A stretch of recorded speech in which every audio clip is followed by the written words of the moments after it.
montage. In fact, here I think I can. Sorry.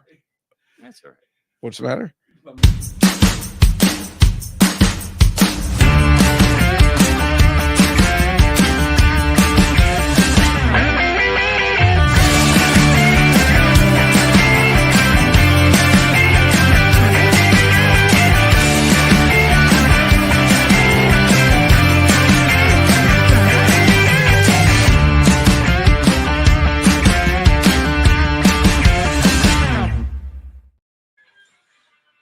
Oh, yeah, leave that. Yeah, I will. Sorry. The song's over. Yeah. Hi, everybody. Dave Juskow here. Welcome to the Comedy Cellar Nightly Show. We're having some technical difficulties. Obviously, that's why we started so late today. Hello, how are you? We are usually here at exactly 6 o'clock every Tuesday, but once in a while things happen because there's other people that come through this studio who are disrespectful and they do not leave things the way they're supposed to be left. Am I right? Right. Thank you.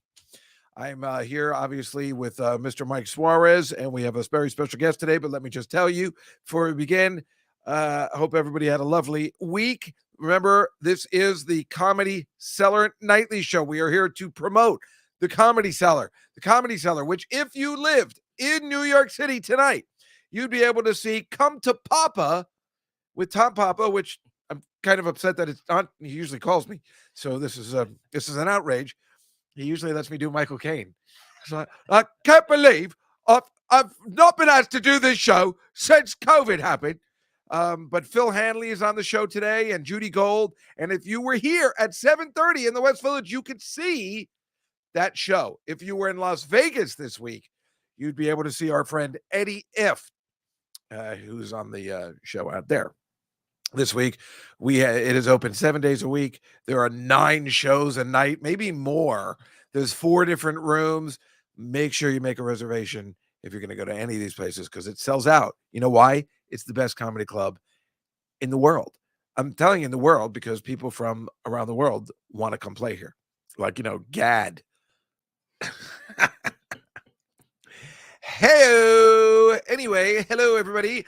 It is a pleasure to be here. And today I have a very special guest that I am very lucky. In fact, we are very unlucky that the monitors aren't working, but Mike's going to be working on them while we're talking because he has been a writer for Real Time with Bill Maher. And way before that, he's been working with Bill Maher. I mean, it's probably over 25 years, maybe. I don't know. It's around 24. Yeah. And he's also a stand-up comic where he will be at the Three Monkeys and the Broadway Comedy Club and the West Side Comedy Club coming up this week. He usually lives in LA. He's in town. Please welcome Danny Vermont, everybody. Hey, thank you. Thank you. Great to be here. It's so nice to have you here. Happy to be back. Danny and I go, you thought Jasmine and I went way back from last week. Danny and I go back a lot further. I mean, a lot further. Do you know that I will be celebrating my 40th year in comedy? Wow. In August of 2023 is my 40th year. Wow, When I first congratulations. went to Pips Yeah. in August of 83. Had I already met you? I can't remember. I know you were a year behind. So had I met you? Because did I go after? Yeah, I think I went after my sophomore year. Wait, you started school when I met you. You had already done Pips. You had. Had done and some other rooms. But Dangerfields. That's right. Yes, right. Right. And I remember you telling me about Pips and some of the acts. Yeah. Right. Oh, I remember them to this day because it's so special. The owner of Pips passed away not too long ago. Right. You mean the son? Oh, the son passed away. Oh, okay. Oh, yeah. I was going to say the owner passed away a long time. That was the guy I saw on the Letterman show that night. And he goes, "Hey, come down Wednesdays. We'll put you on. Got an open mic." And that guy was interesting. Oh, so his son died too. Oh, the son died. Yeah, Seth. Well, died, so Mike, if we show the slides, can the people see it or we just can't see it? They can. Give me 1 second to get that. Oh, okay, no problem. I just wanted to talk about, unfortunately, starting with a little bit of bad news. Well, it's very bad news for me, but my friend Rick Newman died today. And Danny knew him too. This guy was a living legend of comedy. He was the owner of Catch a Rising Star, which was just this unbelievable, legendary club. There's tape of it. You can actually go on YouTube and see. I think I showed you this sketch with him for the 10th anniversary in '82. It's him, David Brenner, Belzer, who just died, and the three of them are talking about who discovered Pat Benatar.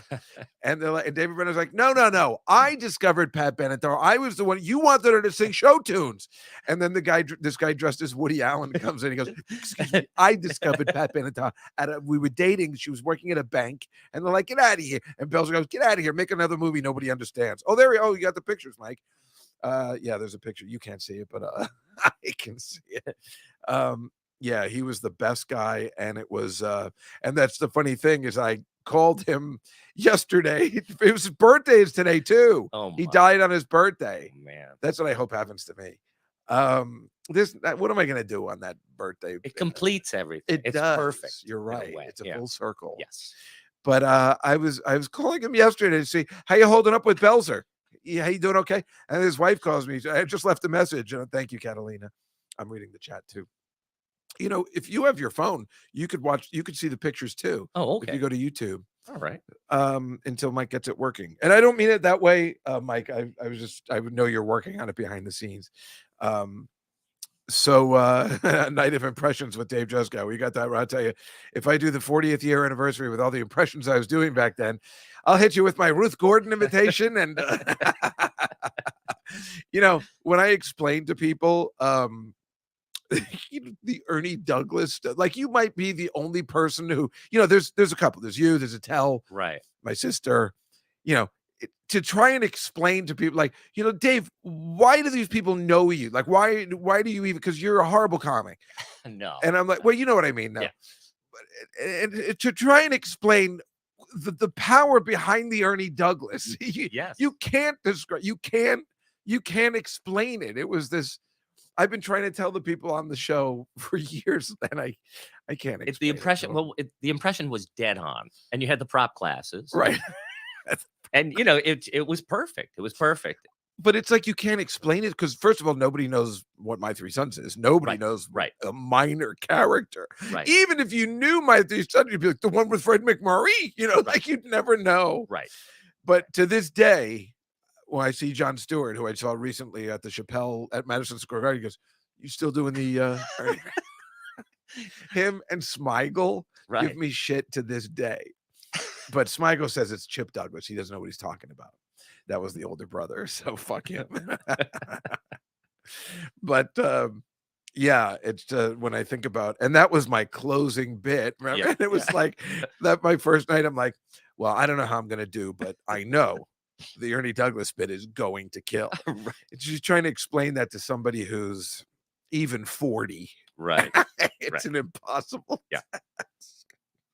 I told you I was going to start crying. And my own stuff because it's so stupid. Oh, we have fun. Well, Catalina, of course you're out of the Catalina is from Chile. She's 21. Oh. She has no idea. She doesn't know what we're talking about half the time anyway, but she's adorable. And she loves Billy Joel. That's how we found her. A lot of these people are from the Billy Joel podcast. Interesting. You might remember we had Danny on in the Bees. Speaking of which, Liberty DeVito, our interview with him next week. Oh, I can't wait. Coming out. I can't wait. He was so cool. Yes. He's totally approachable. I mean, there's just, I just found him and he was cool. And, I thought he might be bitter or something. And, but he wasn't. I think they worked it out. He worked it out. I think they did have a falling out, but I think they did. They did. Because we were like, well, are you talking about the unreleased song "Money or Love"? It's like we know all the unreleased stuff too. Right. We feel was about the band or something. Yes. I'd rather not talk about that. But you guys, but he was really nice. Like nothing bothered him. And one question I forgot to put in one question. Maybe we asked it. Oh no, I didn't list it, but maybe you did. No, I'm saying maybe maybe you did ask it. And I don't know I didn't make this up, but on the internet, it's going around on the internet. Some people were like saying that the song Piano Man was actually a gay bar. Maybe it was a gay bar and Billy didn't know it. Oh. Because think about it. It's like John at the bar, he's lighting a cigarette. Paul never had time for a wife. Davey was in the Navy. Ooh. Hello. Huh. And also, Damn. have you ever been to a piano bar that wasn't a gay bar? No, I have So not. there you I rest my case, Your Oh Honor. my Now, I goodness. didn't make that up, but I mean, isn't that crazy? Damn it. I forgot Thanks to a put lot. I forgot. I was Now we're busy. gonna have to do an addendum. It's already Well, in two parts. maybe he'll come back. He would definitely come back. He's really terrific. I mean, Yeah. he really is terrific. And then, then we kind of Angela, we know you love gay men.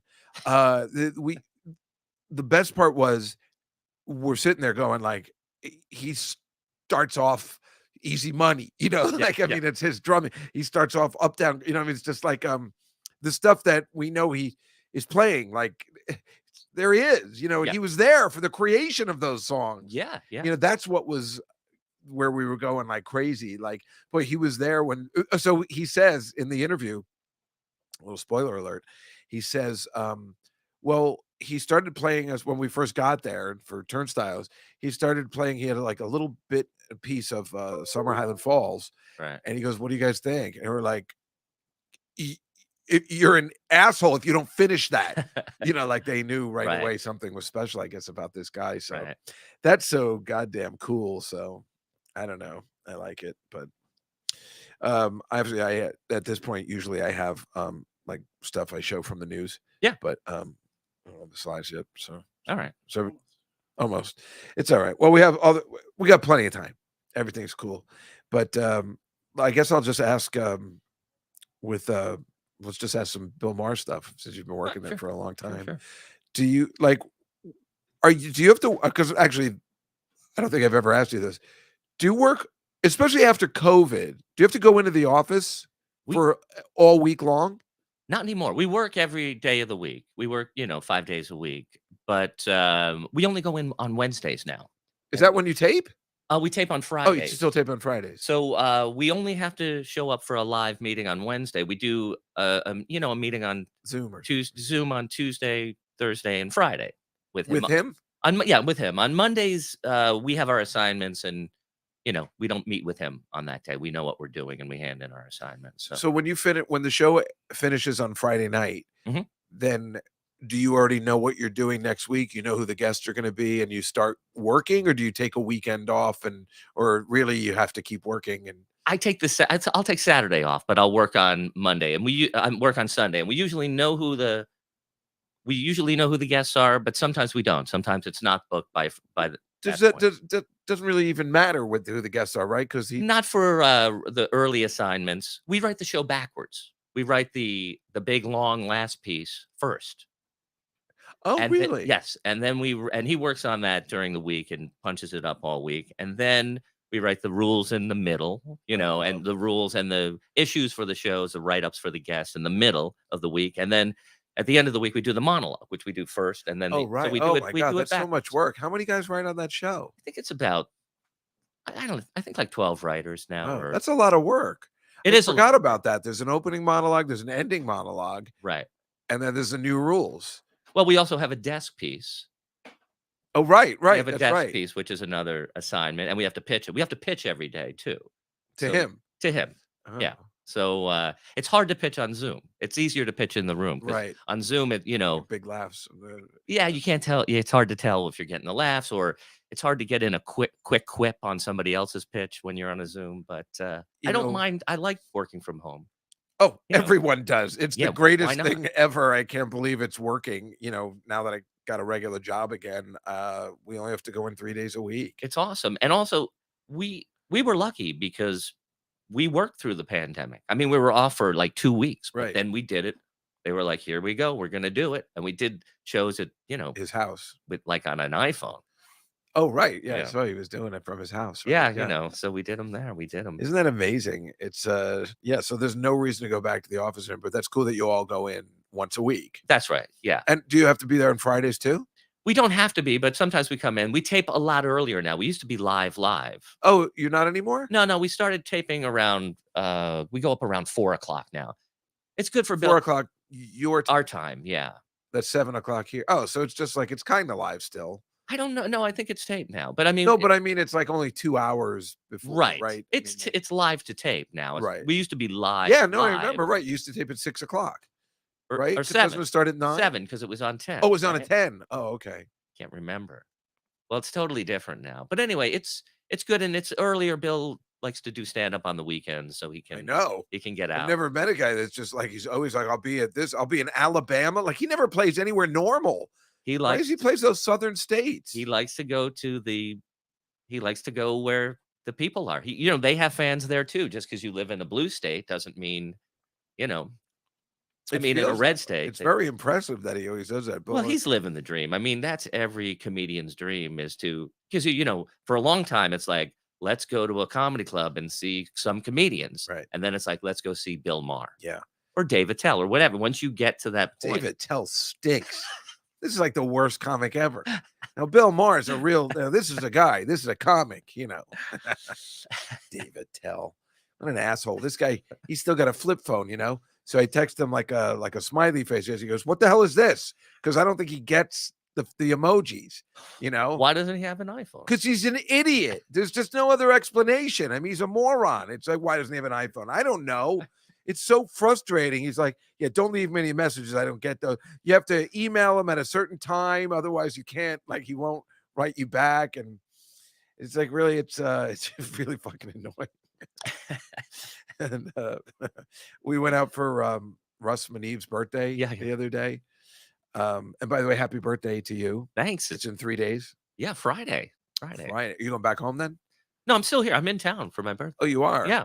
What are you in town for besides just doing comedy? Just to Just decided to come to town? Yeah, it's cold in LA too. It's like It is? warmer here than it is in LA. No. Believe it or not. Yeah, it's been very cold in LA. I came out. I wanted to leave town for my birthday. I have a little work I have to do a meeting on Thursday with Bill, but I came. Oh, right. Are you still working on the show? We're dark this week, you're dark. but I have to pitch editorial on Thursday for next week because we work a little bit ahead on the editorial, so that's why on Mondays we know what our assignment is. So you can do that from anywhere on the road because Right. a laptop and everything. Yeah, but I do have to show up on Thursdays, but I'm on Wednesdays. But I'm thinking, who knows? Maybe I can go out a little bit more. But haven't done stand up for like 9 months. I just got busy, and so I really came here to shake off the rust. And That's because cool. my act has so many little tiny jokes in it. Like for me to do like 15 minutes, it's like 40 jokes. Yeah. So I have to remember them all. And once anyway. Cracachino. I don't know why I remember that one. Yeah, I don't. There's so many jokes that people come up to me but I don't do those anymore. Yeah. Well, I never had a chance to retire those jokes properly. I never. Yeah, I've never retired a joke. No, it's bad. I mean, I don't know what I think I told these guys one time. Sarah. This happens a lot. Our friends will call and be like, "Jessica, I need you to open for me," and I'm like, Yeah. I haven't done stand-up comedy for 25 years. I had one line. So Sarah calls me once. She's like, her manager calls. She's like, Sarah needs you to open for her in Toronto in April. And it was like a month away. And I'm like, yeah, I'm not doing comedy anymore. Well, you better get ready. Like she wasn't taking no for an answer. Yeah.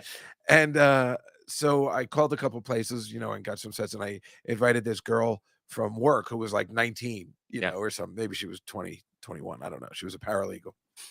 And I said, hey, I was trying to get dates from I invited 2 girls. I was on a Friday and Saturday. Oh, yeah. Why not? Like, I'll bring them down. I'll see me. Yeah, that's all right. I don't.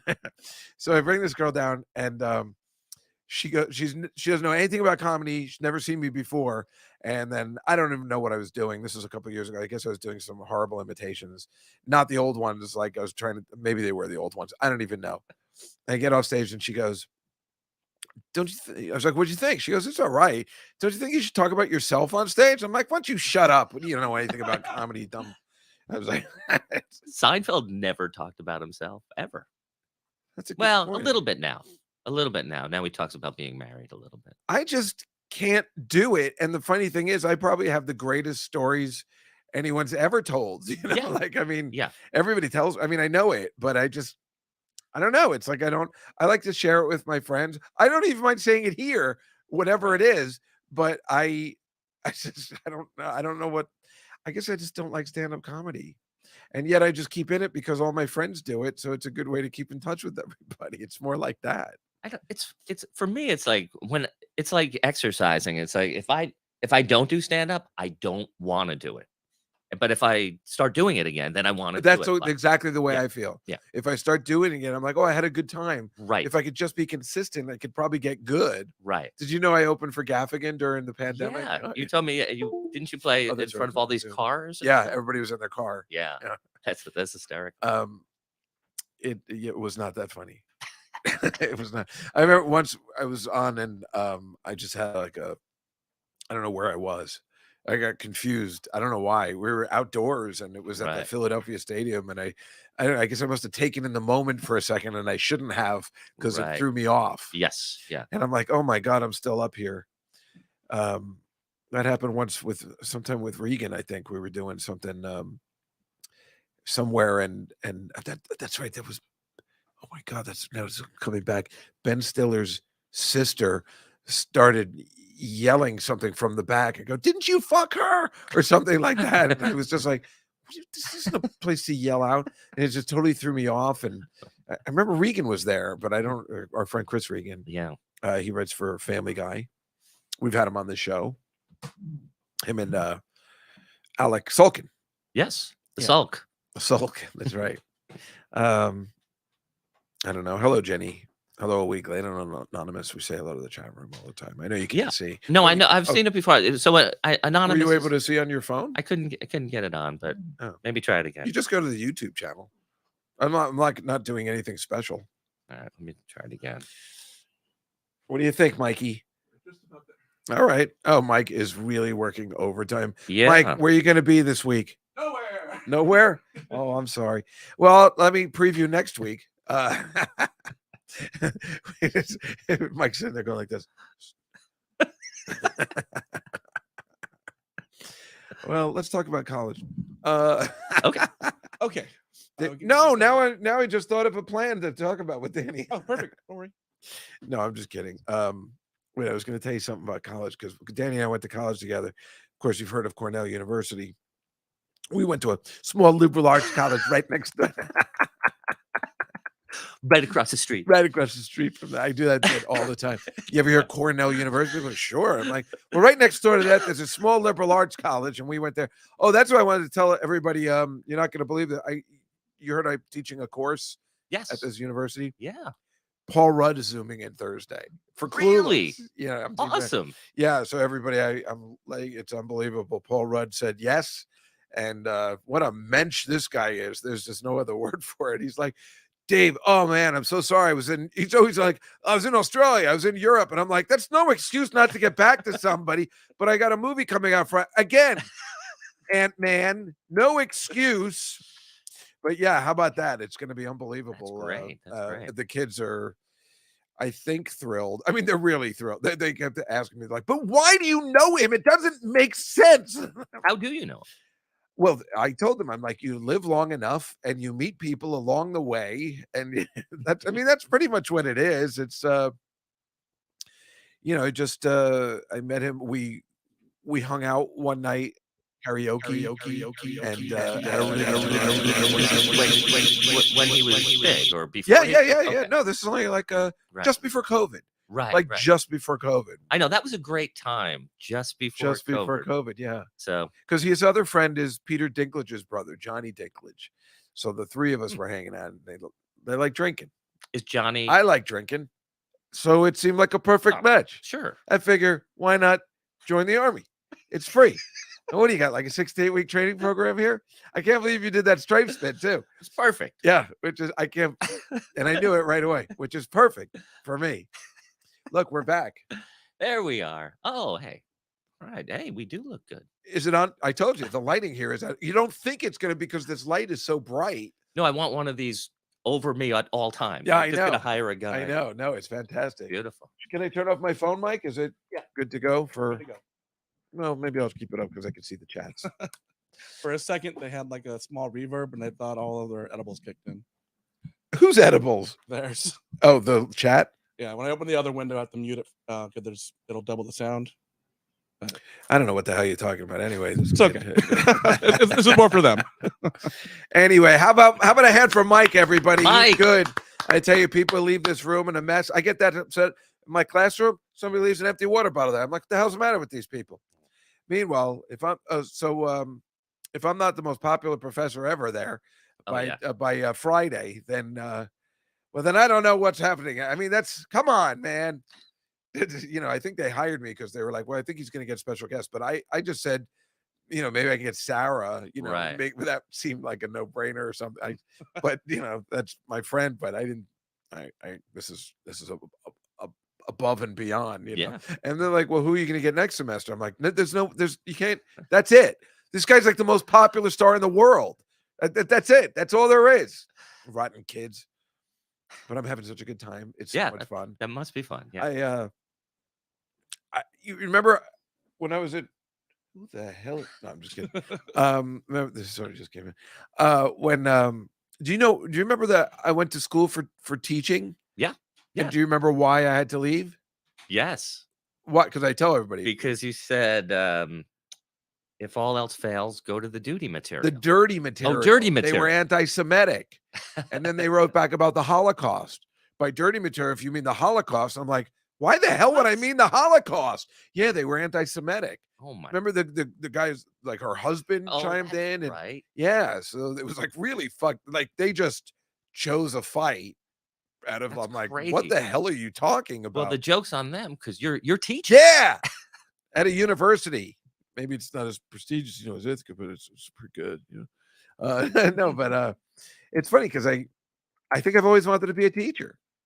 Like I was talking about that on my podcast the other day, saying I I think in my high school yearbook I put here are the things I want to do. Yeah. Like have my name on the credits of a major motion picture, play John Adams, and teach a class someday. Yeah. So, except for the John Adams thing, it was, God damn it. What do you should be guests on this show? No, you guys can't handle it. Thank you, Catalina. Yes, I know. I do. I love talking about it. Can we show the slides, Mike? Yes, I'm just fixing the box real quick. Give me 1 second.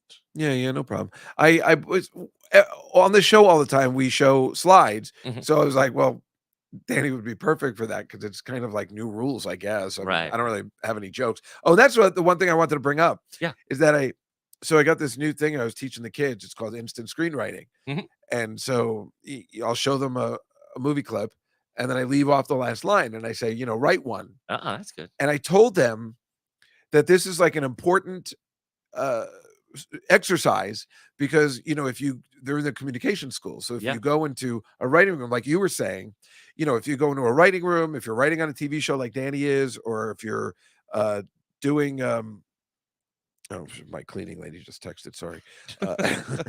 God damn it, you whore. I usually turn it off, but I wanted to see the chat, so God damn it. She's like, I see you tomorrow, Mr. Dave. And I don't know what accent that is, and I apologize. Mike, you see, I'm mean to all Spanish people, not just I just found out Mike is Spanish today. He's Mr. Suarez. Apparently he's Mexican. Never would have guessed. Did you guys know that in the chat room? We're having a Mexican guy on next week in Guillermo Salazar. And little Scotty Gornstein's coming on next week. Also Spanish. Do you remember him from school? He's Liza Minnelli's publicist. He's a homosexual. Is this on? Why don't I remember? You wouldn't remember Okay. him. I met him through. You're never going to guess who I met him through. Alan Klein. Oh, you guessed right first one. Meanwhile, Alan Klein's mother called me today. Really? Yes, because I called her Monday to console her about her husband dying. And it says I was making all the dead people calls yesterday, and then it just keeps on coming. I mean, I think I'm going to need a day off every day because all of our idols and friends are dying. It's I guess this is when it happens. It's just, but the Sklar brothers still stand. Son of a bitch. Why? They're the worst. I don't understand. Twins don't get old, do they? Don't they just die slow and early? Like You're thinking about albinos, right? No. oh, maybe. But it's like, Gilbert was the best. Yeah. And Bob Saget. Bob Saget, I know. And we were just becoming And like Louis closer. Anderson. Oh, Louis Anderson. I didn't know him at all. Did you know him? Didn't know him that. Uh, But we- I mean, but he was great. He was a great. We went to comic. Dan Vitale's funeral. Oh man, And that's what's funny is that, and I know funny, that he and nobody heard about that. no, one. no. But I told people, I'm like, yeah, but this you should have heard of this guy. Yeah. I listened to Maron's podcast with him. It was awesome. Yeah. Yeah. Really awesome. Yeah. So that was I mean, first of all, we couldn't believe he made it that long. Oh yeah, yeah. You know, because this guy, I think I told you about him when he died, folks. You know, he was on Saturday Night Live in the 80s, and then would just do so much drugs, he just got canceled. You know, like he got canceled. You know, like, but he was the man. And I told you that's or maybe I never told you. You'll love this.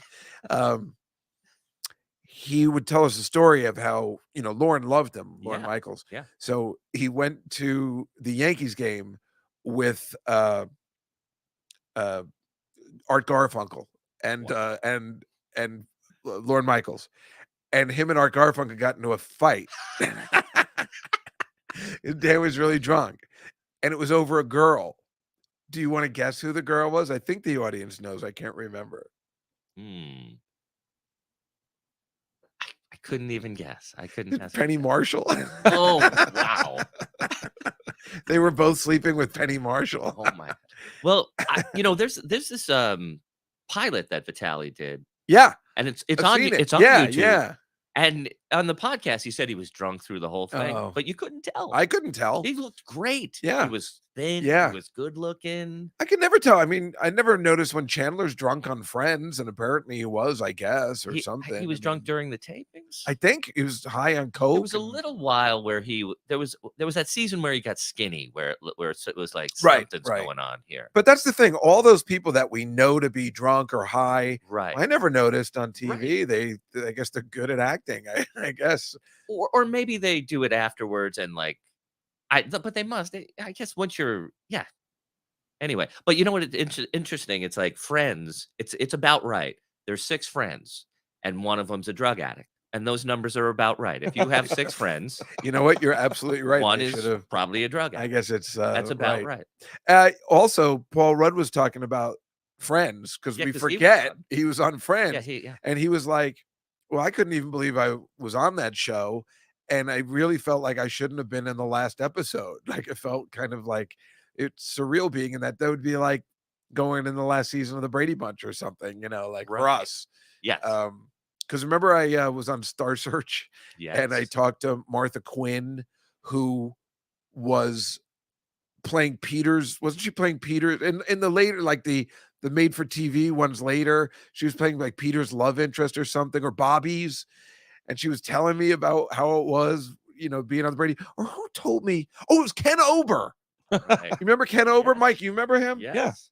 So Ken Ober used to work with Susan Olsen, Cindy, on a radio show together. Mhm. And he went to her wedding. And I go, well, who did you sit with? He goes, I sat with the fucking Bradys. I was thinking, this doesn't make any sense. It was like I was at Cindy's wedding. My head would explode. Me too. If we were, I've seen Greg Brady in the supermarket. Oh, you have? Yeah.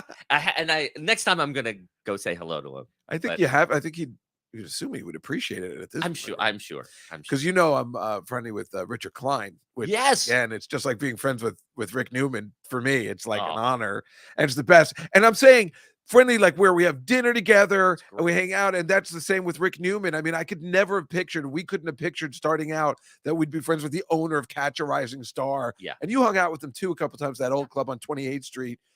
And he was just the absolute best. And he just let me, kind of the way Noam does here. I mean, I guess I've been very lucky. They just kind of let me do whatever I want to do. And I'm not actually a comic, you know, but I guess now that I think about it, I've been very lucky. Rick Newman let me know him totally, who owns the Cellar. He really lets me do whatever I want to do. He likes me, thank God. And I like him too. And boy, I guess that is, maybe I should relax when I think everything is going bad. Yeah, you're here. You're at the best comedy club in New York, if not the country. Yeah. Have you played the God. Vegas? Have you played the Vegas room? yet? No. No. No, I want to though. I mean, it seems like, well, we had this plan before COVID. So it was going to be me, Sam Morrell, Joe Mackey, Phil Hanley, and Rachel. And we were all going to go together, and we scheduled it, and it was going to be great in Oh, the that would be summer. fun. And Sam, I don't know if you know Sam Morrell, but Maybe. he's I know the name. great, and he wants to go during basketball and all this stuff. And then I think Esty got mad because we scheduled it ourselves. And then we forgot to tell Esty that we were going to do it. And Joe Mackey booked the dates. I stopped this other place in Kansas City. We forgot the one factor to where we forgot to tell the person who's been booking the Comedy Cellar for 30 years that we had this plan for ourselves. It's probably my fault. With Josko, you're kidding, right? Last week I was here and Judd Apatow was here, and she goes and I told her I was doing the Clueless thing. Judd, come over here. You have to listen to this. That's not a horrible imitation. That is the way she sounds. Pretty close. He's doing a class on Clueless. When I first got fired from my job, I told her, she's like, "What are you going to do now?" I'm like, "Well, I think I'm going to become a professional stand-up comedian." And her iced tea went through her nose. No, I can't have that. So she does not. She goes, "He's so funny. He's so fun, but he's not the comic." And Rachel's always like, Rachel Feinstein. Do you know her at all? I met her once, on a. But she's always like, "No, he is. He's opening. He opens for me. He opens for Maureen. He opens for Sarah. He opens for Jeff." Yeah, but he's not the comic. What do you got to do? I mean, I know I'm not, or maybe I don't care. And I think it's funny. I mean, I don't mind I like opening. I don't really care to do anything else. It's good for me. I like emceeing. I like opening. I like going short. I used to have tons of material. Now I like to go short. And when I was at the Carolines for Jeff last year, not before, I was there for the closing. Yeah. We had so much I have fun. I have a request. What does it say? Can we mash up your podcast? I was just going to say, actually, Jenny or Angela, I have Mike Sauter sent me some of my old songs I used to do that I guess made professionally at his place in Jersey, the radio station. Yeah. So I'm going to be playing those next week. The Fat Guy with Fries. Oh, get ready, folks. It's going to be unbelievable. The classics. My voice sounds so young and clear. It sounds so good. Not like even though I don't smoke cigarettes, but then have Fat Guy with Fries. Because we're old and gross. Oh, yeah. You know what I'm talking about. Leave them wanting more. Shut up, Scruffy Bones. Are we ready for Slides? Yeah. Before great, good. Oh, you can see this? Okay, great. This is the Tappan Zee Bridge, which they now call the Mario Cuomo Bridge, and they want to get rid of the name. I couldn't be happier. I've always hated that guy. It's because of that guy that we're late on the weed, we're late on the gambling. Yeah. Fuck his dad and fuck him. Let's bring it back. Tappan Zee all the way. I like Tappan Zee. I like the dad. I like the old. I hated him. Oh, you didn't like? No, I did not care for him whatsoever. Isn't there a story of Chevy Chase was being interviewed? He said he wrote on a resume and that he spoke German, and they said, "Oh, can you speak some German?" And he said, "Tappan Zee Bridge." Something I don't know. I'm probably screwing the story up. And did you hear about this in the next picture, Mike? South Park did this unbelievable bit on Meghan Markle and Harry because they're on the fucking cutting edge still 30 years later, whatever. Yeah. And so they're doing all this thing.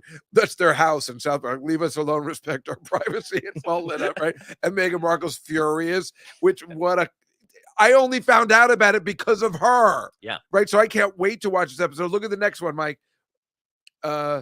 This is they're on Good Morning Canada, and they're like, give us our privacy, right? Promoting his book, which is called Wow. These guys are brilliant. That's good. God damn, after all this time, still awesome, right? Yeah. That's hilarious. Yes, it is. And then finally, I just got to show you this. This is I don't know if you heard about this. This is the stupid American Dream Mall that's by the Meadowlands. I hate this place and I want it to go down. If you've been listening to Just Get on the City, you know that I was thinking about going in there with a machine gun. I don't want to kill anybody. I just want to be seen with the machine gun so the place, nobody shows up.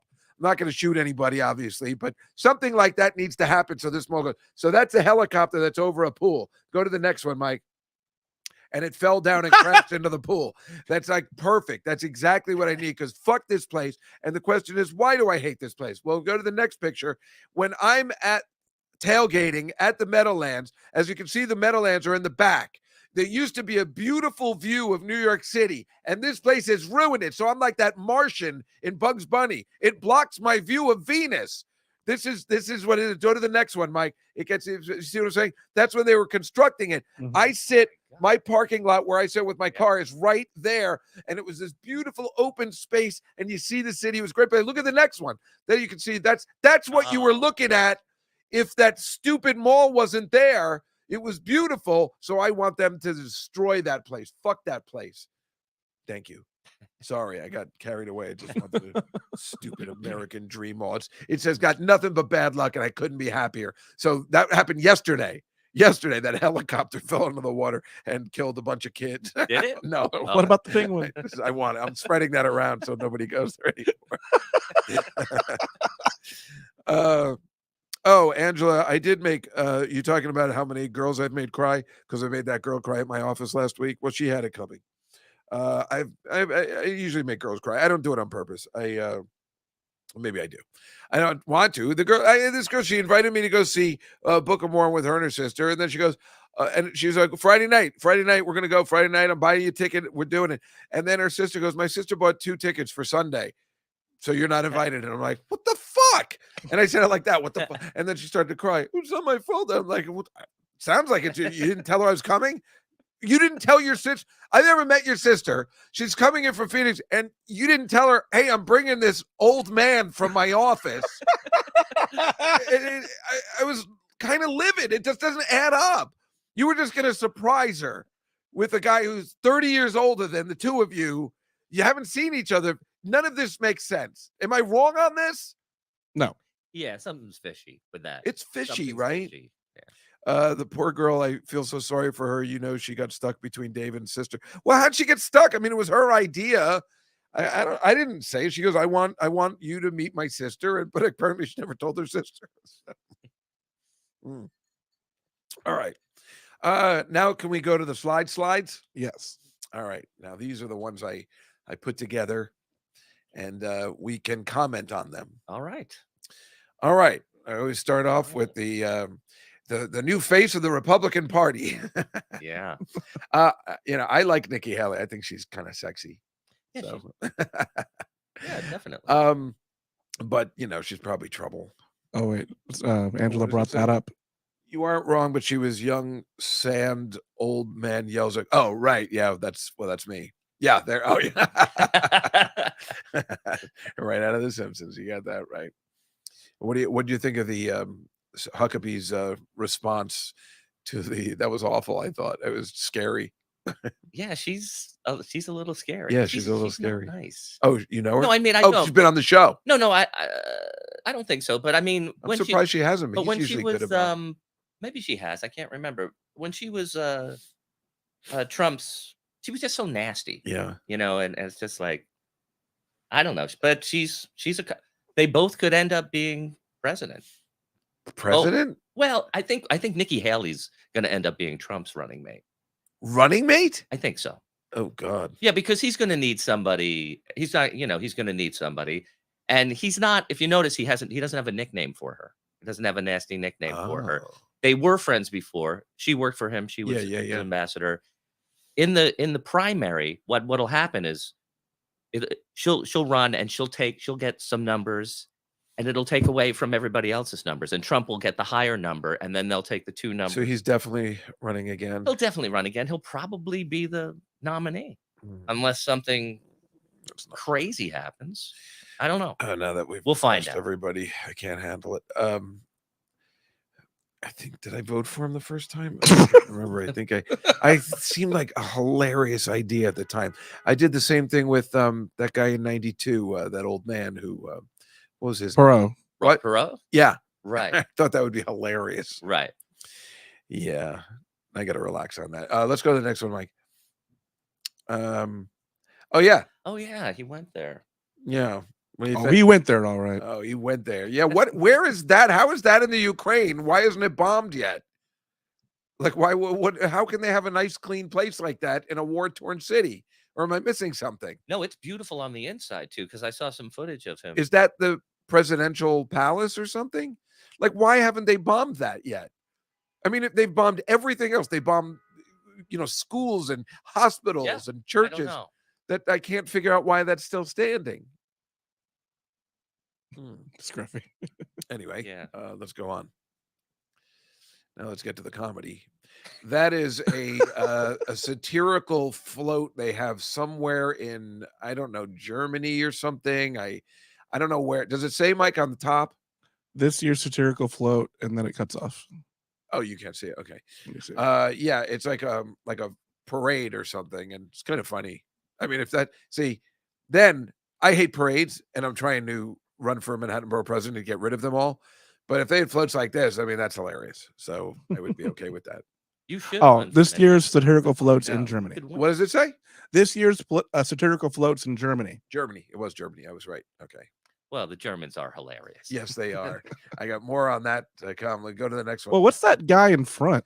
That's the guy from Coming to America. Oh, okay. King Jaffe Joffer. Valentine's Day. So did you have a girlfriend?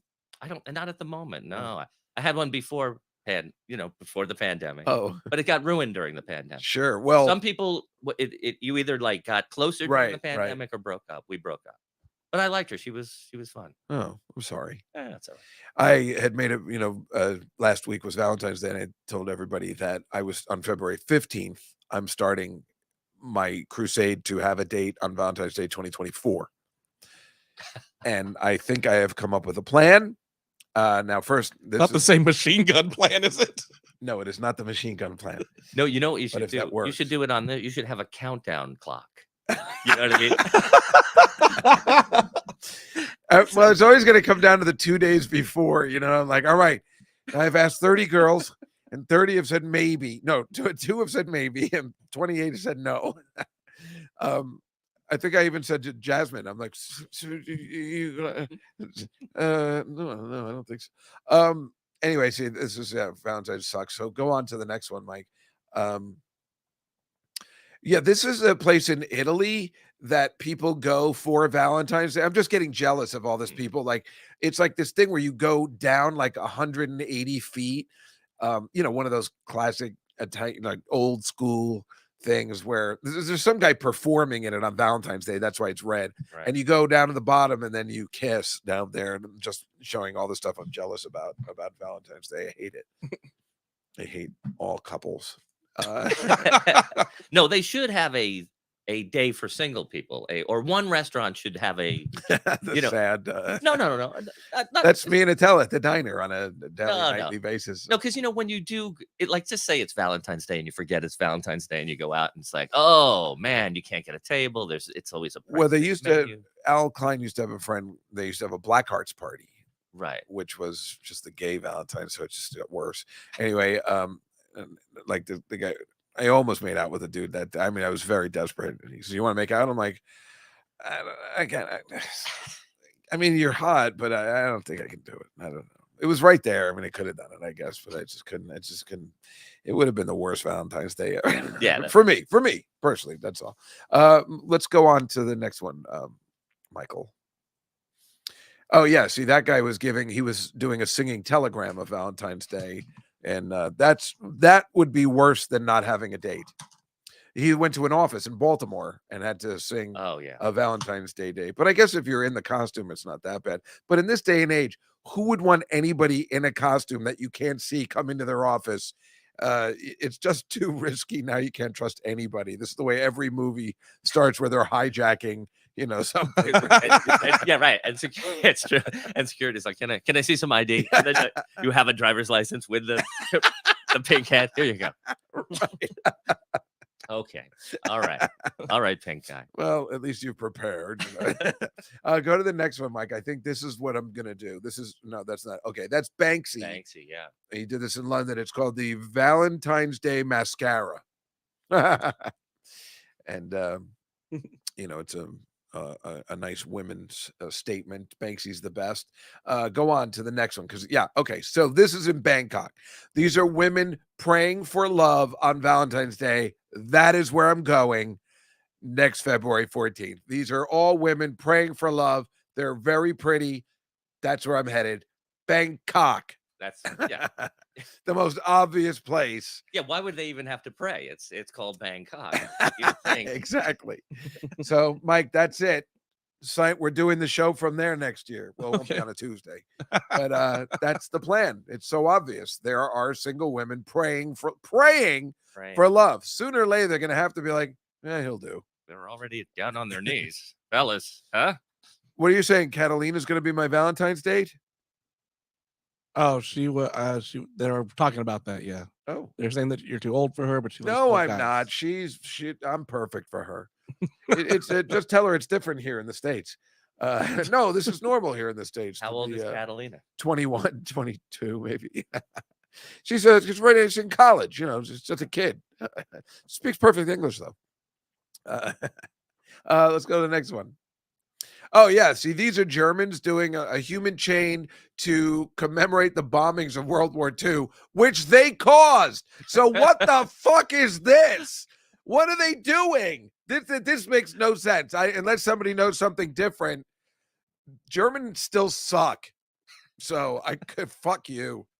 Let's go on. What is this? This is oh, right. This is a senator in Italy who's in big trouble because he used to have these bunga bunga parties. Oh, yeah, yeah. Wait, what are those? That's a I don't know what sex party. Okay, but you knew what they were, bunga bunga? Because you know what I thought of? What? Go to the next one, Mike. A booga booga party. I knew you would get it. No one else gets it. A booga booga. And it's the best. It's that Great Odd Couple episode. So check it out. Rick Newman was friends with him, and I got to see his one-man show, like just before COVID. Yes, of course. Which was great because he's so smart, and he's been around so long. You forget because he still looks really good. He doesn't look just like that, but he's got white hair. And we're talking about David Steinberg, who the picture is, if you don't know. And he was talking about how Nixon, he was on Nixon's list, and how Nixon would put people in his audience to not laugh or what we did, cough or something. Danny and I did this to one kid once. We hated him. Sorry, this makes me laugh. And we just placed me and Danny and like 3 other people around the room and just coughed during his performance, which is a polite way to dick somebody over, because we're not yelling stuff out. If that Marjorie Taylor Greene would do that instead of just sitting out there and yelling like a crazy person, people might respect her. What we did and was a very smart, intelligent way to dick over somebody you hate and to deny it. Right. Fully deny it. No, I had very dry. It's very very dry. Everyone was coughing. Bobby Kelly and Keith Robinson during Voss's performance just went, "Oh," after a couple of jokes. Really? Oh, that's the same equivalent. Yes. So, So anyway, so I got to see him, and then I saw him in my neighborhood, and I was like, "Oh my God, I just saw your show." And I think his mother lives in my neighborhood. I was so excited. But meanwhile, I tell my niece this all the time, my oldest niece, because I showed her the Martin Short imitating him on SCTV when he plays Peter Pan. Yeah. And my favorite line is when he's talking to, there's Wendy Michael John, but no one ever talks to John. So he goes, "But John, why nobody likes me? Why is that?" And he's like, so everybody was like, "But John," and then she big laughs because we were pointing out just like no one ever mentions John. So it was funny for Captain Hook. He was playing Captain Hook. Yeah. But John, they're all tied up, and he's trying to explain why he's like this. It's really funny. All right, go to the next one, Mike. Oh yeah, isn't that great? Wow. I just took that one because it's an awesome picture that was clearly taken that day. Like it's not part of the. That's right. Yeah. Yeah. Nice color, beautiful photo of 3 of the greatest. I was on Gilbert's podcast with the Klugman brothers, really? his sons. I got to meet Klugman You did? once. I was at a deli in Santa Monica with William McLaughlin, and we're Oh. at a booth, and they have a counter over there, and I'm like, there he is. And I went over. I'm like, I gotta go talk to him, and I just went over, and I was like, That's when his voice was all yeah, fucked he was up. like, yeah, and I was like, I did the perfect thing because I saw him in the Sunshine Boys on Broadway, and I was like, I saw you in the Sunshine Boys on Broadway. Like I did, like No, that's the right instead thing of to doing do. the yeah, the odd exactly. couple. No, they love that. And he was to like, see the "Oh, theater work. thank you very much." But it was really, it was awesome. You know who else met him too? Go to the next one, Mike. Bill Cosby. What a fun guy he turned out to be. No, oh, so wait, the guys, his sons, you know who their mother is, right? It's Yes, from Yeah. Match Game. yeah, yeah. I Brett forgot. Summers, Yeah, Brett Brett Summers. Summers. Yeah, it was weird. Like I forgot. Like that. Yeah, It's fun. I've exactly. been watching a lot of old Match Games, but they had that Match too. Game Hollywood Square Oh, that's the hybrid, word. That's which is unwatchable. terrible. But Richard Unwatchable. Klein was on it a lot. Oh, he was. Yeah. And it was really awful. And you could see that Gene Rayburn hated John Bauman. It seems that way. Right? They yeah. just hated him, and We one of the shows last year, because I was watching a lot of the Match Game too. I had a picture of everybody. Everybody was dead except for one guy who was on the show smoking a cigarette. Right. He was the only guy left. It was a Right. black guy. I can't remember his name, and he was the one guy left. Everyone, Snowy Mitchell. Yeah.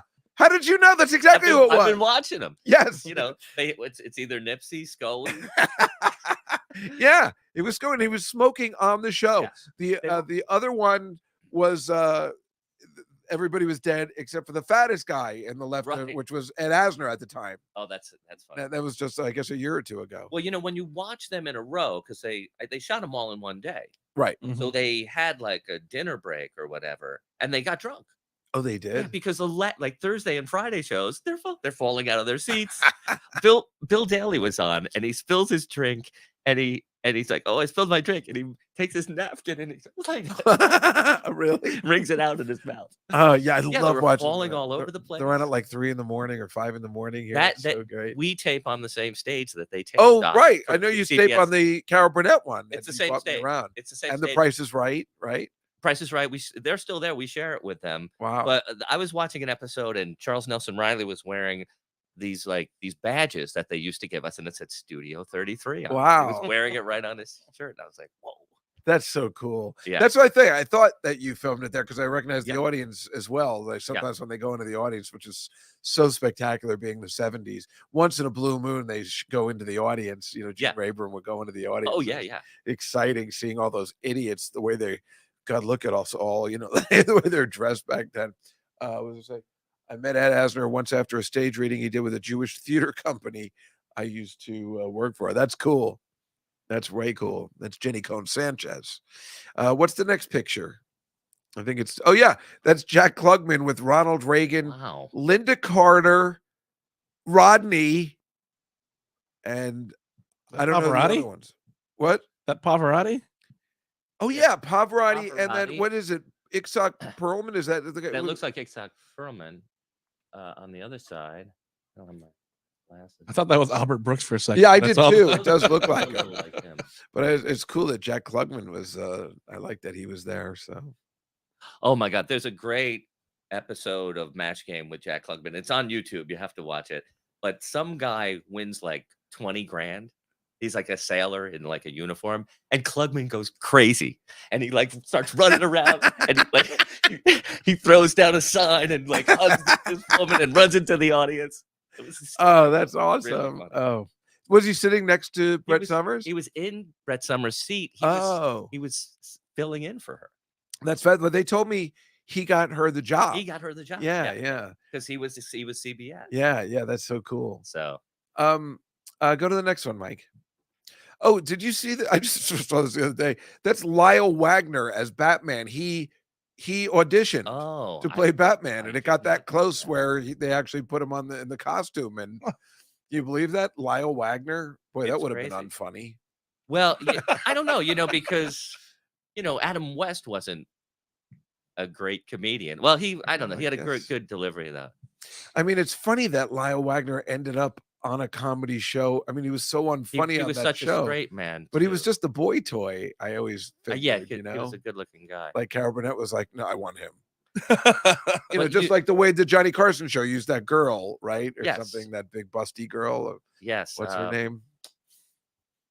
Yeah, I can't remember. It'll come back to me, but I know But exactly. yeah, what you're that's what I think. talking about. Carol Burnett did the same thing with Lyle Wagner.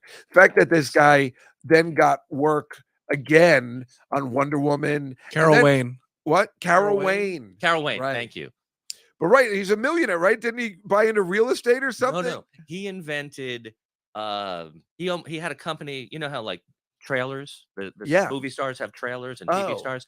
He invented a company, they're called like Wagoner, like Oh. yeah, that's how he made all this money, Wow. by I inventing heard he these, made money, but I these didn't know double- how. Yeah, like making trailers for. How about this guy? I know. That's unbelievable. It's hysterical. And he just seems like such a dope. You watch the old Carol Burnett shows and you're like, God, he's awful in every way except that he's just good looking. Yeah. He was good looking. Well, that's what they gave him. They gave him all that, Yeah. the good looking stuff. Go to the next one, Mike. I think there's more. Yeah. Oh yeah, this is stupid. This is like an opening ceremony of like an opera, I think, or something. And what I'm saying is, if you go to the next one, Mike, they don't know. That's in Vienna, but that's an opening. Oh, there you go. That was pretty exciting. Even though, I mean, I guess the pregnancy added to it, but I mean, she was up so high. I was terrified for her, and now knowing she was pregnant, I mean, I don't know whether I could have been on that thing. It was a little scary, and there were people under her while. I think, and the dome was open. So how was it being held up? There's definitely wires. I can't figure it out.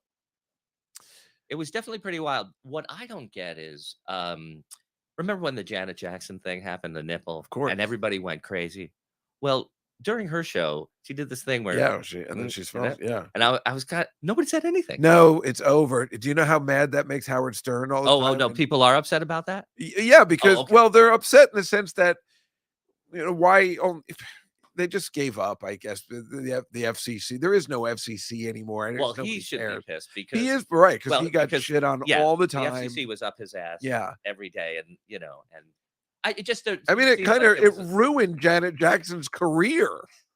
I mean, it's really messed up, and it was 2 seconds, and who cares? Nobody cares, right? She does that, and she was heralded as being the great. Well, mostly because she was pregnant. Well, Howard kept saying that she was putting her so the baby doesn't fall out. It was pretty funny. Yeah, because I went to a bar to watch JWB says, I think Arizona Stadium has trusses across the opening. Oh, that makes sense. That's interesting. Kind of know what that means. But it's just cables, and if one of the cables breaks, that's that. And when you're carrying a baby, and there were a lot. There were a bunch of them. There were other. It was a good show, though. It was a good show. Yeah, and she was good at dancing. Pregnant stuff. Little dance moves you and I could do. Right. Yes, that's why I like it. Yeah, I could do that. Maybe people would think I was dancing. Go to the next one, Mike, please. Oh, yeah, that's some whore that's I don't know, she's nominee for queen of some carnival. I don't know. We can go on.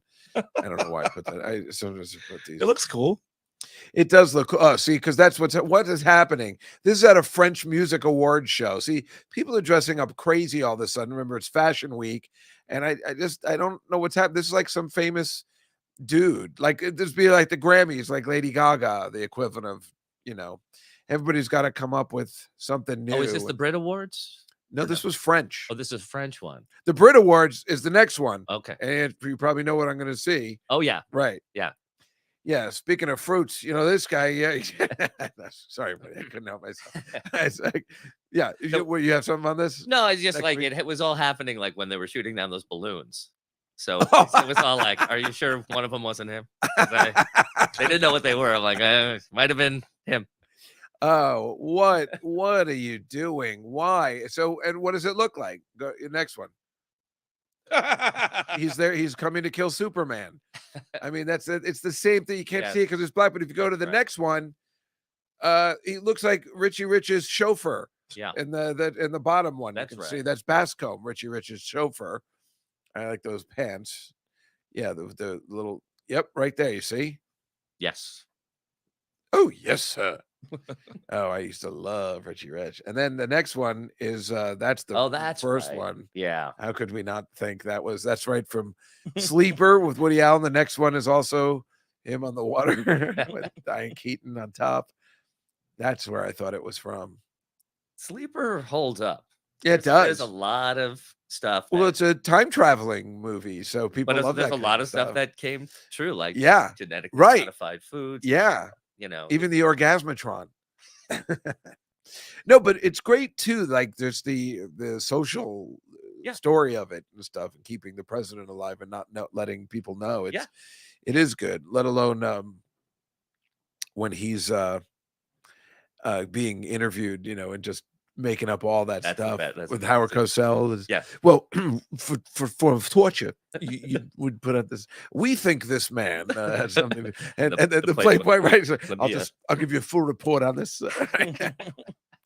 Yeah, that's a good one. Go to the next one, please, Michael. Hey. Oh, see, now that's the way to dress. See, that's what I'm saying. Okay. That's the proper way to dress for an award ceremony. But look, now this is Danny Vermont at his fattest. I was 185 pounds. Look at my 185. That's right. I weigh more than that. It was a long time. It was like, I don't know, almost 10 years ago. Oh, it was? There's other pictures on the internet where I look even where you can see that I like that day. I remember I was like, I put on my tuxedo and I was like, oh no.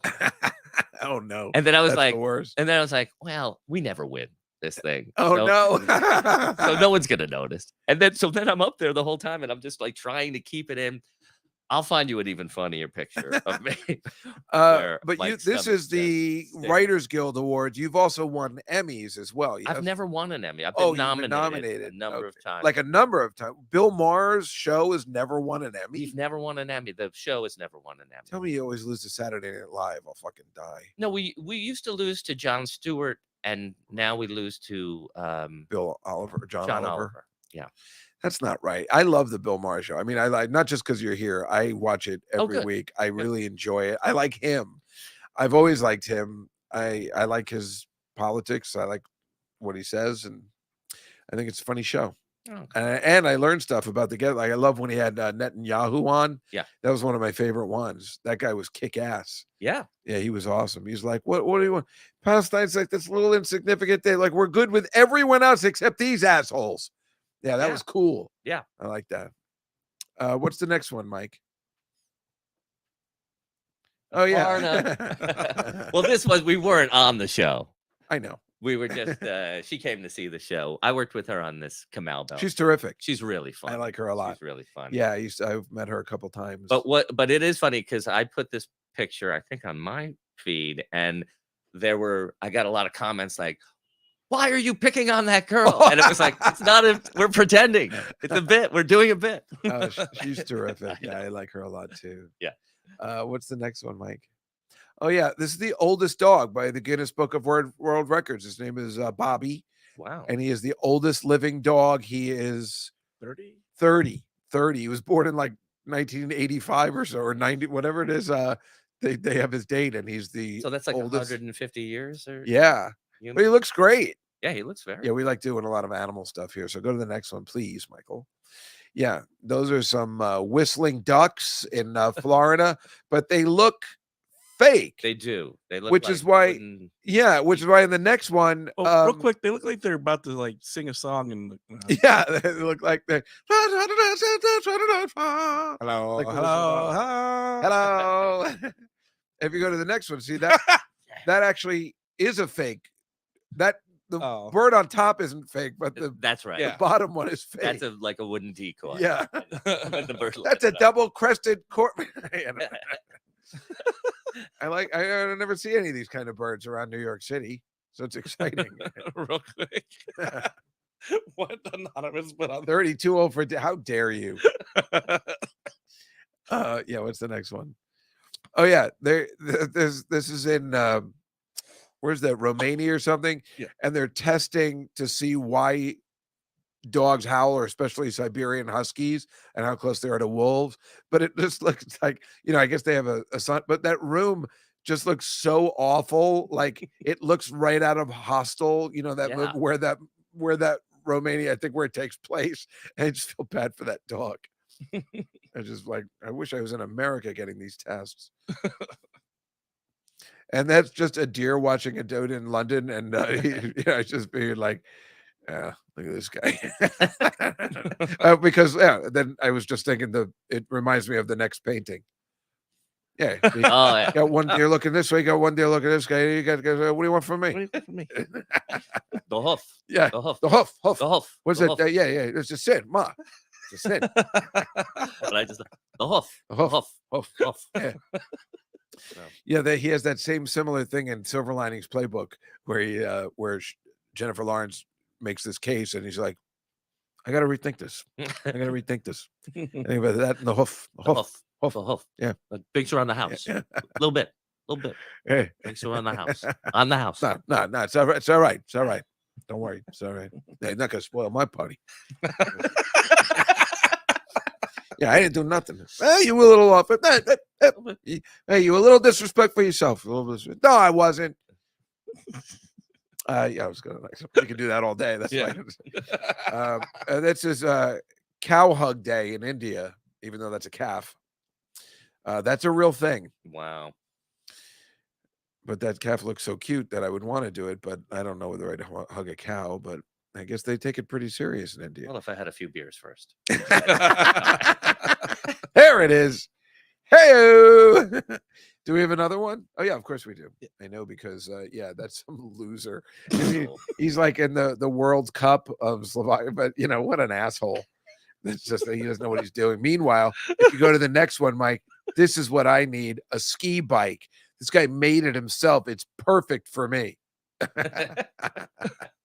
Which is perfect. No, this I could roll with. This would be perfect. Skis are not right. Maybe a skiboard or skate. What is it? The snowboard. But this, I would love to have one. And I don't know why they don't make this right away. I don't know. That might be hard.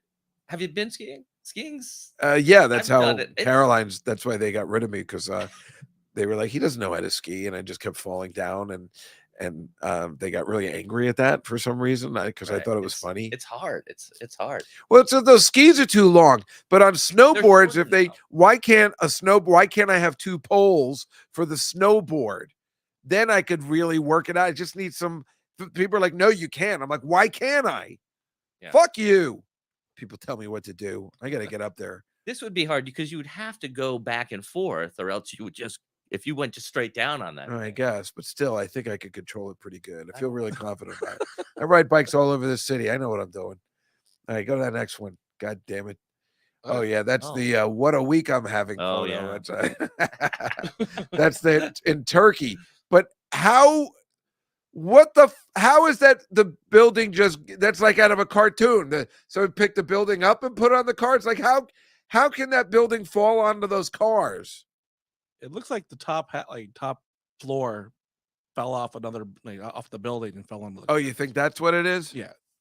And those were such great parking spaces. That's the worst part. Right. Oh, honey, you're not going to believe this. I'm good for a week.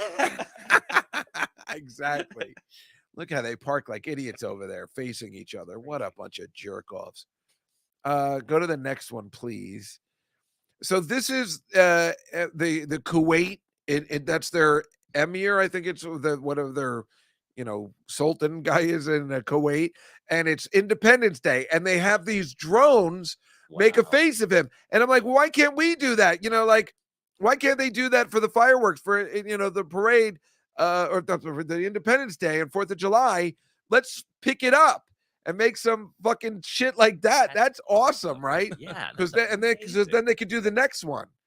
That must be hundreds. Yeah. Hundreds of drones. That's the one. Yeah, but still, why not? They have hundreds. It's probably safer than those fireworks and more environmentally friendly. I think that's it, Mike. Yeah.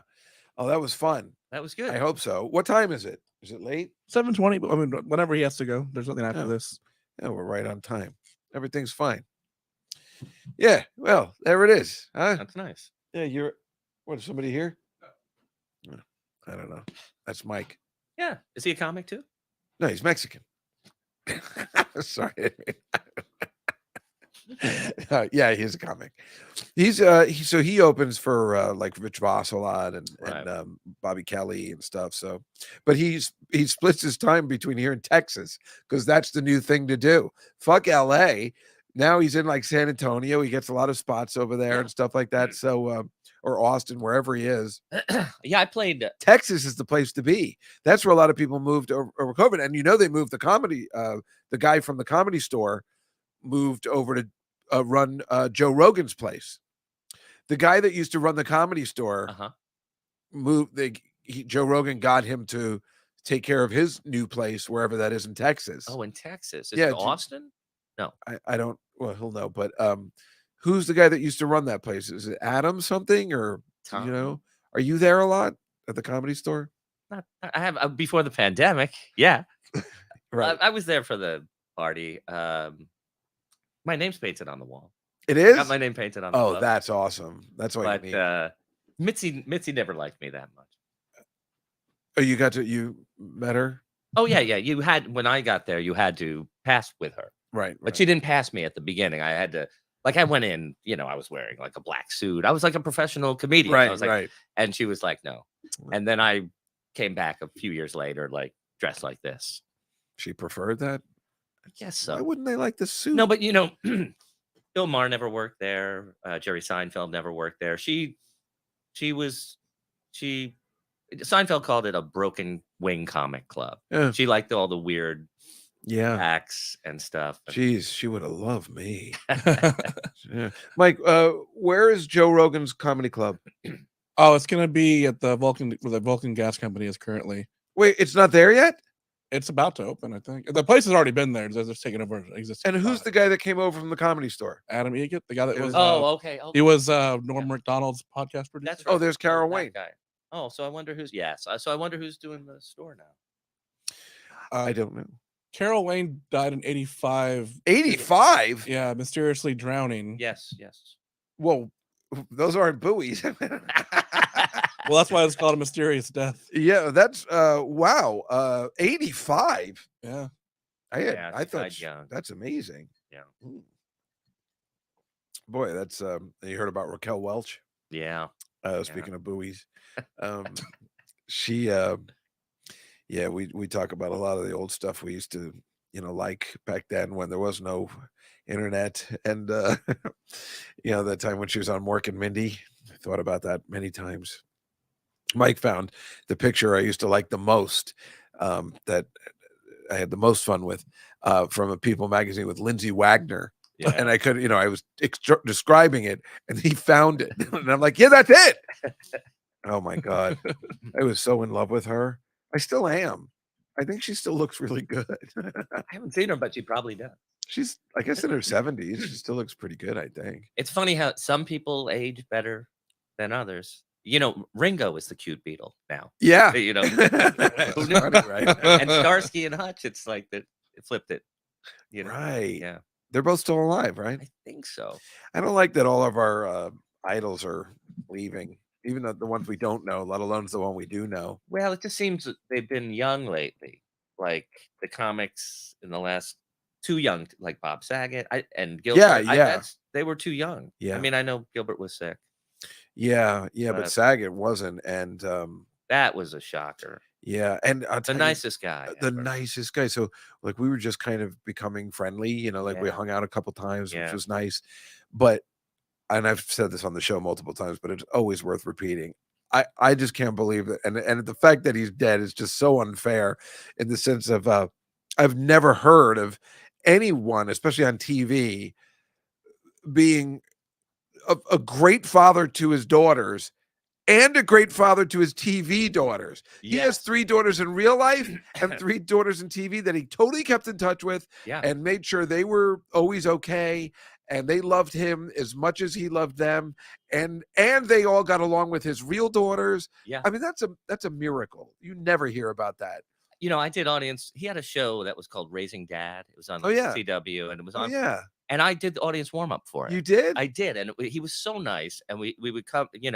I would get there early and have like the dinner meal with them, and I would read the script and see what was going on, so I knew what was going on. And it was Christmas time. It was a show before Christmas, and they had all this stuff. And he would come over and he'd be like, and he was like, hey, thanks for being here, blah blah blah. He's like, hey, did you eat? I'm like, yeah, yeah, yeah. He's like, did you try the ham? And I said, it's dynamite ham. And he knew exactly. Oh, he did? He knew exactly. He knew exactly what I was talking about. Do you think he was coming over to you because he knew like you were a comic and that is like a bonding thing, or he was just like that kind of Well, guy? Like, he did the audience warm up for Bosom Buddies. what? Yes. No way. And he was on an episode. He He was? played a comic on the show. Oh my So, God. so he, I had to go. Well, that's what I'm interview with him saying, is to that- meet him, to get the Oh, job. And so- really? well, you know what? They hired a couple people, and then I went in and I auditioned and did it, and then they called me back. They said, you know what? We're going to give you the job, but we have someone else who's coming in next week. Who was that? Joey Cola? Some other guy. I filled in for him once on Rosie O'Donnell's show. Oh, I that did makes warm sense. up. He on still that. does it. Oh no, that show's over. Right? He does Rachel Ray, I think now. That's right. That's right. But yeah, no, yeah, he was always very nice. Just always, Well- always come over well- and just say well- thanks for being here. Well, tell us. I think first of all, yeah, that's cool. But tell us about warming up the show, because I think the audience would be interested.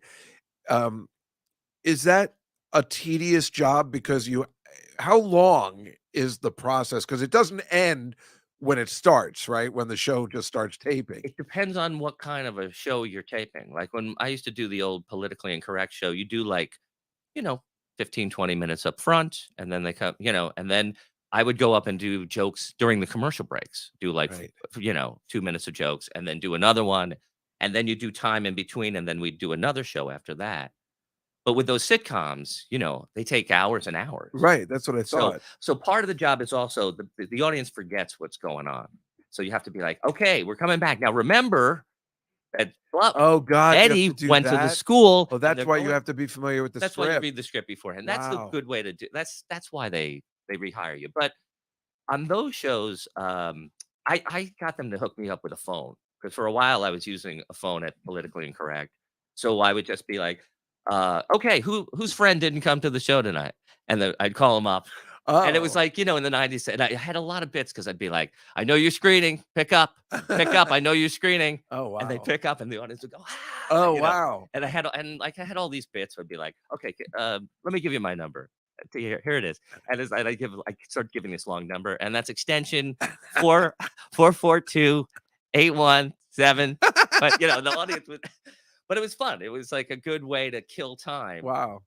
And Yeah, that's what I was trying to say. It's like, you probably think, that it's just like, oh, you just warm them up like they show on that Seinfeld episode. This is a new pilot, and Right, but right, it goes on for hours. you It is just it is a keep job. coming out. And what's that, Mike? Bob Saget on Bosom Buddies. Oh my God. Yeah. Yeah, he played Bob the comic. So obviously they liked him, as the warm up. And Wow. put him on the show. Yeah, there he is. And with Tom Chandling Hanks. was the audience warm up for Alice. No way. Yes. Oh, wow. Oh my Yeah, God. Yeah. Wow. Yeah. Oh, that's amazing. In fact, when he was on the comic shop, comedy shop, Yeah, remember that show? Comedy Shop. Norm Crosby's Oh, comedy right, shop. right. It's on Amazon. It's Chandling, but he's introduced by Vic Tayback. Oh who's my like, God. Oh, no this way. next guy, he's the audience warm up on our show. He's fantastic. You're gonna love him. You're gonna see a lot of this guy. Yeah. Oh my God, that's amazing. Wow. Think about that. Yeah, that's the first time I ever met Chandling. That's what he said to me. I used to do the audience warm up for Alex. And I was Oh. like, oh my God. See, they understand. Well, that's why it's always great. Comics were always really nice to me, like, because they'd be sitting there like, I remember when I had to do that. Yeah, thank God. Well, It's a tough job, but I enjoyed it while I did it, which was for a long time. now let's bring it down again, because just remembering Brody Stevens, Yeah. who also died. There's all Yeah. these people dying. This guy was known as the greatest warm-up in the history of warm-ups, right? And he wasn't just for his jokes or comedy. It's He your just energy. had games and, Yeah. and get stuff, right? This guy was just, this is what he did. Yeah. It, Yeah. it wasn't like you, where you also are a writer and you were building to, this was his job. Right. He was known, right? Am I wrong on this? He was kind of known as He was definitely he's the guy he you was the want, warm-up. Yeah, and if he's not available, we'll get somebody else. right. Yeah, he was this legendary warm-up guy, a friend of ours. He was a great guy, very sweet, and also he committed suicide. Well, now that I think about it, that makes a lot of sense. Like what you just told me, that's got to be a nightmare sometimes. Yeah, I think he committed suicide, right? I think so. Yeah, he was such a sweet guy. He was. Where did I see him at? The Garden State Art Center or the PNC Bank Center in Jersey, just before he died. Just before he died. He was warming up like a live show. Like it was amazing. But he was so sweet and nice. And I don't know what his demons were with that, but I don't know. Maybe it is that job. Maybe it's just like I can't. This is awful. I don't know. I mean, like I you don't said, he had the energy, and you enjoyed yourself when you were doing it. But my I God, like for with the 4 bus hours when you're right, Well 3, 4. Are we talking 3, 4 hours? on on a sitcom, it could be 4 to 6 hours, depending on the director, That would depending on drive how they anybody bring it in. insane. Because I remember I used to watch Mike Royce do it at Yeah, Spin City. yeah.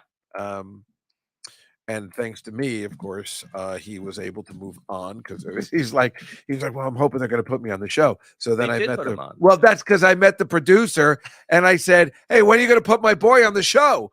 And he's like, shut up. And then he goes, yeah, that's right. We are supposed to put you on the show. And then they put him on. Thank you. I know that Sometimes Bob Saget was saying that to me. Wait, Jenny just goes, Brody got me into Oddball Comedy Fest backstage, and we went to Dave Chappelle after party. He opened the door for us. I met Jeff Ross last night. Dream come true. So, Jenny, you knew Brody. Yeah, Brody Stevens. Yeah. Oh, that's nice. That's a nice story to share. What were you saying about Bob Saget? I'm sorry. I just read that thing because I thought it was important. You just said Bob Saget did that for you. He got you. Oh no, he said, "Oh yeah, he wanted to use me on the show." Oh, He had 2 daughters, and the father lived with them. It was pretty close to the last show, but they went to school, and one of the teachers was Kindler, and they were like, Oh. "Oh, you'd be a good music teacher." oh. And I'm like, "Yes." What happened? The show got canceled Oh, on the same day that Politically Incorrect got canceled, oh, God. May 14th, Gabe Abelson's birthday. Gabe Abelson's birthday. Oh, that must have been a shitty. What did you do after that? I was out of work for a couple years. Oh, a couple. It was the years. first. No, it was the first. Yeah, it was the first. Not a couple. Yeah, that was like Damn when it, I was. man. Yeah, that was a. So Jenny, you know Brody was your family friend. Yeah, you know what a great, terrific guy he was. Yeah, yeah, he was a good man. I wonder, do you know what was bothering him? Because I don't, I know Dave Rath talks about it sometimes, but I don't think he knew either. They were very close too. I'm not sure. I'm not sure. Yeah. Oh, she said he was off medication. That's what I thought. That'll get you every time. Because I think he had an episode at a party once where he was off his meds. Happens all the time. Well, That medication. It's crazy. The people can't who get it should right. be on drugs don't want to be on drugs, and the people who shouldn't be Right. on drugs want I to. think that's how Margaret Trigg died too. Oh yeah. We always consider that a suicide too because Yeah. she was on the medication and all that kind of stuff. But someday I'll have to tell you what happened with that death. I don't think we ever spoke about it. It's hilarious. Okay. Okay. I don't think I've ever said it on the podcast. So I'm saving it, from a Mark Maron show or something. Yes. Well, I'll tell you this. This is a story I was going to save, but I'm going to tell it now. Speaking of, so Sarah and Attell, right? Their whole lives for me connect. I'm best friends with both of them, Yes. and they go through me to talk to each other or something. They can't be together or whatever. So at the time in the 90s or maybe 2000, I don't know, they were both going to be on the Tonight Show with Jay Leno, and Sarah was on first and Attell was on the week later because their careers really paralleled for a long Yes. period of time. Yes. So after the show, I said to Sarah, like, how was it? She goes, well, Jay was telling me, like, when he was walking to me in my car, he said that these kind of audience, I'm like, whoa. What do you mean he's walking to your car? She goes, oh, when a comic is on, he likes to bond with the comics, and like that's why he walks all the comics there. I'm like, oh, you know what? Maybe I got to relax with this guy. Maybe he's okay. So then I tell the next week, I go, what did he say when he was walking to your car? He goes, the fuck are you talking about? He's gonna walk me to my fucking car, you fucking idiot. Like, and I'm like, yeah, but he said that he like that I figured out what was happening here. Okay. It's a classic story of, again, Sarah that Sarah charm. Yes. It's so funny. Even the greats can fall for it. Even And, even the one guy in show who- business who's faithful, who's right, married long, right. never cheated, had to walk Sarah. to the- Exactly. You know, The one "Hey, guy. my wife Mavis, we've been together a long time. That's great. It's just so, and usually she's good. Yeah. She doesn't get fooled. Right. But this one, I guess, got her because he's the one guy. Maybe he was talking about his wife the whole time. But then I felt like an idiot. I'm like, so what did he say when he walked in? Tell was like, what the fuck? He was so angry. It's like, you don't know anything about show business. How you got to teach a course in this is beyond me. Yeah, I can't teach the kids anything about Woody Allen.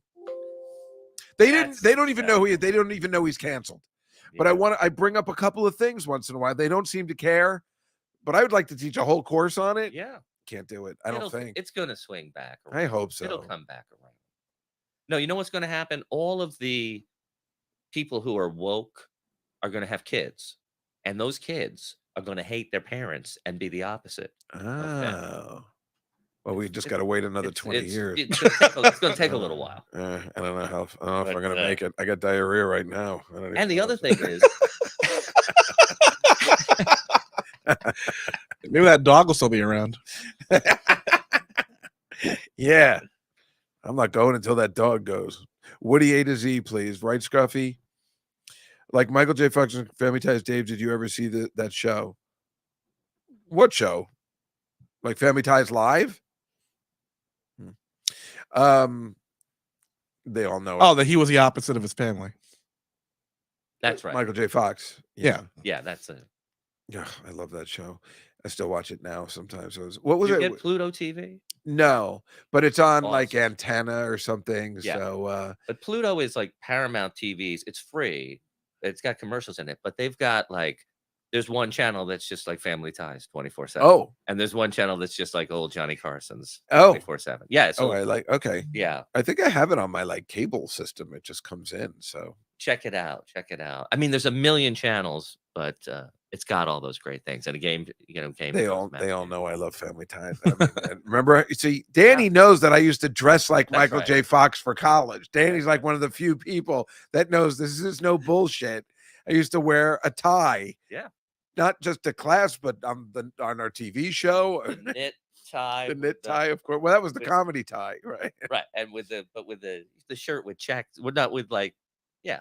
we That's were what all I'd there. wear to the comedy And club. then we, rolled Yeah, up our the sleeves. rolled up sleeves. I have a picture of it in my of performing in Ithaca, like Yeah. wearing I had a comedy outfit. It was an orange, Yeah. like cream colored shirt with the brown tie. Yeah.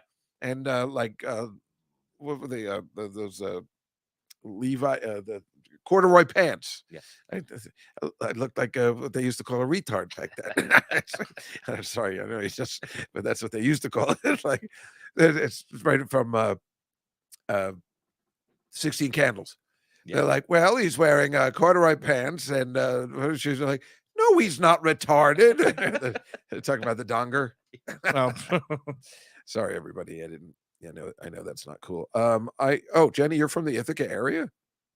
Well, you get more interesting all the time, don't you? Well, that is our show for today. Danny will be tonight at the Three Monkeys, right? That's the Sheba Mason show. It's a good show. A lot of people go. Then at the Broadway Comedy Club tomorrow, and then the West Side Comedy Club, which I had been avoiding, but it's a great club. It's fun. Okay. It's a good place. It's a good place on the Upper West Side. Anonymous, you might want to see him on the Upper West Side on Friday. Is that That's Thursday. Thursday night? Mike is appearing nowhere this week, which is odd because he's usually got something going on. And I will just be here next Tuesday with our friends Memo Salazar and little Scotty Gornstein to talk about Timothy Chalamet. That's all Scotty ever talks about. Is Timothy Chalamet. And the Oscars and how Timothy Chalamet was somehow blacklisted or something. He always says something. Angela says, thank you, Danny. Oh. And they're saying so much fun. Oh, thank you. Marcy loves Memo. We know that. So So yeah, we'll be picking the Oscars 2 weeks in advance because we'll be here, and we thought it'd be fun to all be together. Because we sometimes, when Mike's away, then we do it virtually. Right. But isn't this room fun? It's great. It's been so nice to great. see you and It's sit really down good here. to be in Yeah, person. you got to come back more often to New York. I'm going to. I don't know why. I haven't been to LA either. I mean, since COVID, I haven't traveled anywhere, you know, and why would you leave? Nobody comes back to New York. You're like the only, I mean, Sarah comes back and that's it. No one comes to New York. Remember that kid, Jim Giordano? Yeah. I mean, that kid's never been back to New York and he's from here. You know, I'm just, as an example, Yeah. no one ever comes here. Yeah. My friend Andrew Hirsch, from Rob Hirsch's brother, right? With the sores on the face. He's never come back. Once people leave, why would they? The weather's perfect.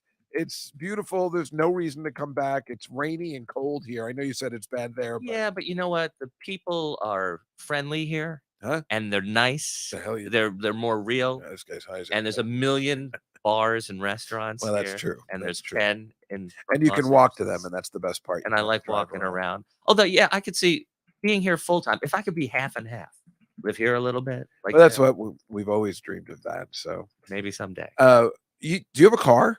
I have a car. Oh, I picture you just Ubering around for some reason. Like, I Uber most of the time though, because like I drive very little, which is fine. But if I go out and have some drinks, sure, I Uber. Yeah, you know, not me. I love drinking and driving. I was born to do it. Hey, you know. Anyway, so next week we make our Oscar picks again. So get ready, watch the movies, and we will have our boys choose them. And of course, Liberty DeVito on Billy Joel A to Z Part 1. That's right. We split it into 2 parts as usual because it's an hour long, and I got to say, it's pretty good. Like if it was an hour, it was pretty. Like a lot of times when I do the interviews, I'm like, I don't know, I don't know. But this one, this one, I got excited. Is really great. I mean, he's just good the whole time, and we learned stuff and stuff we didn't know, stuff we did know, but then confirmed, and you know, and then he's talking about his drumming and his style. It's cool, man. You got to remember he was there when he's like, what do you think of what if we fit 3 things together that I have some pieces we'll call Seeds from Italian Rush. I mean, it's unbelievable, you know. Well, on Only the Good Die Young, that little that was were you talking about the reggae version first? It was well, not the it was a reggae version, but when that little on the final version, that thing that he put in that at the beginning, that was him. Oh, you know what I mean? Like Billy, that first part. Yeah, Billy was like, give me something there. Yeah. It was like, okay. Yeah, that's what he says. He says a lot of times, he said, give me something here. And that's, you know, that's, I mean, those songs are classic. Technically, he's kind of co-writing on a small level because Billy's doing he makes that very clear. Yeah, it's